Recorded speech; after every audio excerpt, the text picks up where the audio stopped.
দেখতে যেমন আকর্ষণীয়, খেতেও ভীষণ মজার। তো সেমাইয়ের এই ক্ষীর সন্দেশ মিষ্টি রেসিপিটি আপনি যাকে খাওয়াবেন সে বলবে সব থেকে সেরা সন্দেশ।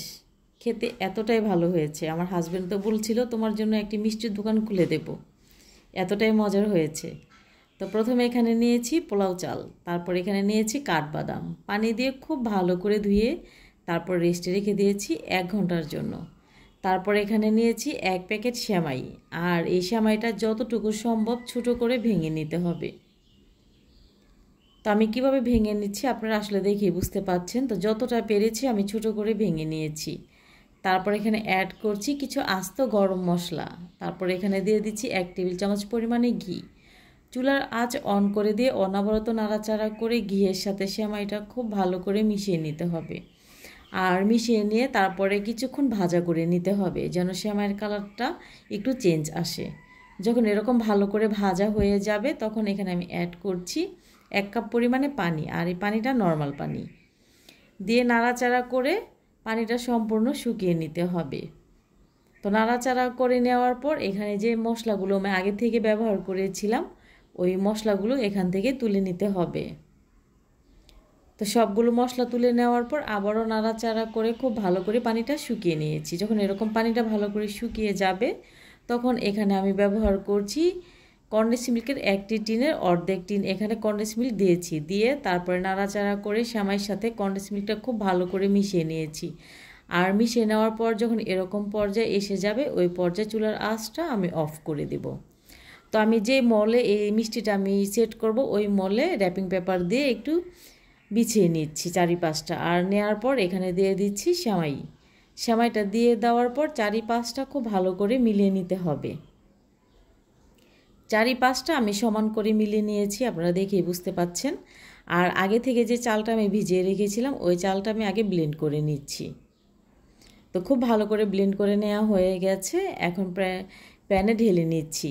তারপর এখানে ব্লেন্ডারের জারটা ধুয়ে আমি 1.5 কাপ পরিমাণ এখানে পানি অ্যাড করেছি। তারপরে দিয়ে দিচ্ছি এখানে পাউডার দুধ, দিয়ে দিব এখানে কোরানো নারকেল, দিয়ে দিচ্ছি এখানে স্বাদ মতো চিনি আর আস্ত কিছু গরম মশলা। চিনিটা আপনারা যতটুকু মিষ্টি খেতে পছন্দ করেন ঠিক ততটুকু এখানে মিষ্টিটা আপনারা ব্যবহার করতে পারেন। আর অনবরত নাড়াচাড়া করতে হবে, তা না হলে কিন্তু যে চালটা আমি ব্যবহার করেছি ওই চালটা কিন্তু দলা বেঁধে যেতে পারে। তাই নাড়াচাড়া করে খুব ভালো করে মিলিয়ে নিচ্ছিলাম। নাড়াচাড়া কিন্তু বন্ধ করা যাবে না। যখন এরকম ঘনত্ব হয়ে আসবে ওই পর্যায়ে এখানে অ্যাড করছি 2 টেবিল চামচ পরিমাণে ঘি, আর ঘিটা দিয়েও কিন্তু আবার নাড়াচাড়া করে নিচ্ছি। তো এরই মাঝে আবার আমি পাউডার দুধ এখানে অ্যাড করেছিলাম 3 টেবিল চামচ পরিমাণের মতো। তো ওই ভিডিওটা আমার স্কিপ হয়ে গেছে, এটা সম্পূর্ণ অপশনাল, আপনারা না চাইলে নাও দিতে পারেন। তো ঘনত্বটা যখন এরকম হয়ে যাবে ওই পর্যায়ে আমি যে আগে থেকে সেমাইটা রেডি করে রেখেছিলাম ওই সেমাইয়ের মধ্যে মিলিয়ে নিচ্ছি। রেসিপি ভালো লাগলে শেয়ার করার অনুরোধ রইল। তো এভাবে মিলিয়ে নেওয়ার পর আমি রেস্টে রেখে দেব ঠান্ডা হওয়ার জন্য। যখন এরকম ঠান্ডা হয়ে যাবে তখন আপনাদেরকে আমি কেটে দেখাচ্ছি যে মিষ্টিটা দেখতে ঠিক কতটা লোভনীয় হয়েছে। আপনি যদি আমার ইউটিউব চ্যানেল থেকে দেখে থাকেন তাহলে সাবস্ক্রাইব করার অনুরোধ রইল, আর আপনি যদি আমার ফেসবুক পেজ অথবা টিকটক থেকে দেখে থাকেন তাহলে প্লিজ ফলো করে সাথে থেকে যাবেন। তো মিষ্টিটা আমি আমার পছন্দ মতো কেটে নিচ্ছি, আপনারা চাইলে আপনাদের পছন্দ মতো কেটে নিতে পারেন। আর এই মিষ্টিটা মাশাআল্লাহ যতটা আকর্ষণীয় হয়েছে খেতেও কিন্তু অনেক বেশি মজার হয়েছিল।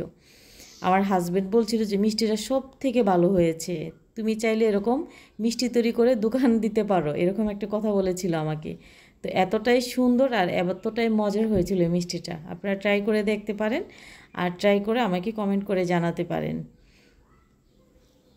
আর এরকম মিষ্টিটা আপনারাও তৈরি করে খেতে পারেন।